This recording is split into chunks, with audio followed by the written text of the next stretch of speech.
Salut les amis, j'espère que vous allez bien. Voilà, j'avais fait une vidéo précédente où je vous disais quoi faire pour se préparer en cas de perte d'emploi.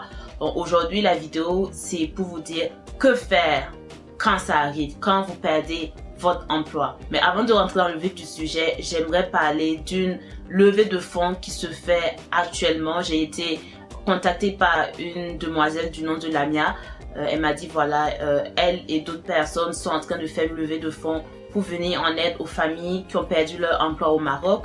Ça c'est son Instagram et aussi j'ai mis le lien de la levée de fonds en commentaire. Vous pouvez faire les dons directement aux familles touchées. Elle peut vous mettre en contact directement avec ces familles là qui ont été touchées par une perte d'emploi. Donc si vous êtes intéressé, vous pouvez la contacter. Franchement c'est une très belle initiative dont j'ai voulu en parler. Voilà. Maintenant on va rentrer dans le vif du sujet.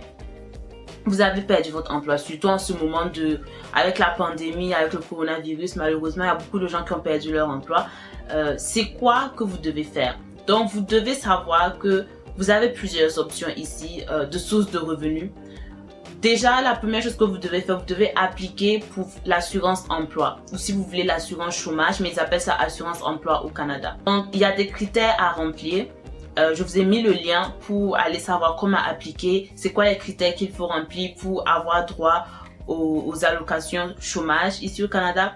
Mais dès que vous perdez votre emploi, n'attendez pas trop longtemps, appliquez pour recevoir l'allocation chômage. Ça va au maximum de $573 par semaine.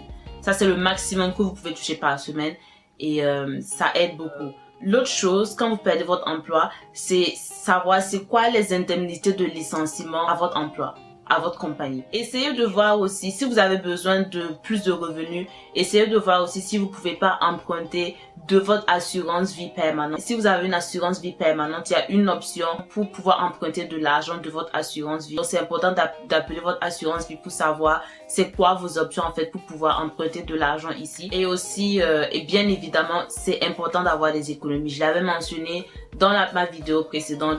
C'est important d'avoir des économies pour couvrir 3 à 6 mois de vos dépenses si vous perdez votre travail. C'est vraiment important d'avoir des économies d'urgence. Si vous ne l'avez pas, oui c'est vrai, après vous pouvez avoir l'allocation, l'aide au chômage. Mais $573 par semaine, c'est pas énorme. Ça couvre à peine votre loyer, mais après il faut vous nourrir et tout. Ça peut être difficile. Il y en a qui arrivent à vivre sur ça. Tant mieux pour eux, mais ça peut être très difficile, surtout si vous avez une famille. Donc, c'est important d'avoir des économies.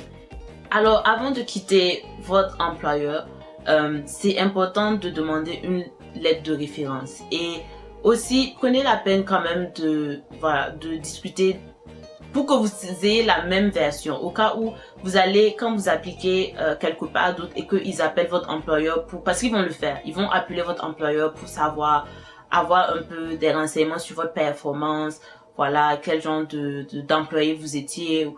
Comme je l'ai dit dans ma vidéo précédente, qu'en général, ils veulent juste savoir est-ce que vous avez vraiment été dans cette compagnie-là. Ils veulent vérifier les dates, mais si ça arrive, on sait jamais, si ça arrive qu'ils demandent d'après votre performance, que votre ancien employeur ne dise pas des mauvaises choses sur vous. Voilà. Essayez de quitter en bon terme et avoir une lettre de référence de votre ancien employeur. Ça va beaucoup vous aider dans votre recherche d'emploi. Une fois dans mon autre vidéo où je vous disais comment vous préparer à une éventuelle perte de travail, je vous ai dit mettez à jour votre résumé au fur et à mesure que vous avancez dans votre carrière, de sorte que quand vous perdez votre emploi, vous pouvez commencer à appliquer right away. Mais aussi, c'est peut-être le moment de reconsidérer, est-ce que j'ai vraiment envie de travailler, d'avoir le même type de travail? Peut-être vous pouvez reconsidérer un changement de carrière.